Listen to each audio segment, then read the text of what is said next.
తిరుమల శ్రీ వెంకటేశ్వర స్వామి వారిని తెలంగాణ రవాణా శాఖ మంత్రి పొన్నం ప్రభాకర్ దర్శించుకుని మొక్కులు చెల్లించుకున్నారు. మంగళవారం ఉదయం వీఐపీ విరామ సమయంలో కుటుంబ సభ్యులతో కలిసి శ్రీవారి సేవలో పాల్గొని మొక్కులు చెల్లించుకున్నారు. దర్శనానంతరం రంగనాయకుల మండపంలో వేద పండితులు వేదాశీర్వచనం అందించగా ఆలయ అధికారులు శ్రీవారి తీర్థప్రసాదాలు అందజేసి పట్టు వస్త్రంతో సత్కరించారు. ఆలయం వెలుపల మంత్రి పొన్నం ప్రభాకర్ మీడియాతో మాట్లాడుతూ ప్రజలందరూ సుఖ సంతోషాలతో ఉండాలని కోరుకున్నట్లు తెలిపారు. తెలంగాణ ప్రభుత్వం అందించే సేవలు ప్రజలకు మరింత చేరువయ్యేలా చూడాలని శ్రీవారిని ప్రార్థించినట్లు తెలిపారు. స్వామి ఆశీర్వచనం అందరిపై ఉండి అందరూ సుఖ సంతోషంతో ఉండి సమృద్ధి వర్షాలతో పాటి పంటలతో ఆరోగ్యంతో ఉండాలని భగవంతుని ప్రార్థించుకున్నాను. వెంకటేశ్వర స్వామి ఆశీర్వచనం ఎప్పుడు కూడా ఉంది. తప్పకుండా ఒక భక్తుడిగా మరొకసారి అందరూ బాగుండాలని ఆ భగవంతుని ప్రార్థించారు. ఇక్కడ ఓం నమో వెంకటేశాయ.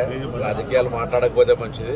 భక్తుడిగా మేము చేస్తున్న కార్యక్రమాలు ఇంకా ప్రజల దాకా చేరే విధంగా అన్ని రకాల భగవంతుడి ఆశీర్వచనం ముందుకు పోవాలని కోరుకుంటా ఉన్నాం. ఇక్కడ పాలిటిక్స్ మాట్లాడితే పొరపాటు. తప్పకుండా మరొక వేదిక మీద మల్లారెడ్డి గారికి జవాబు చెప్తారు.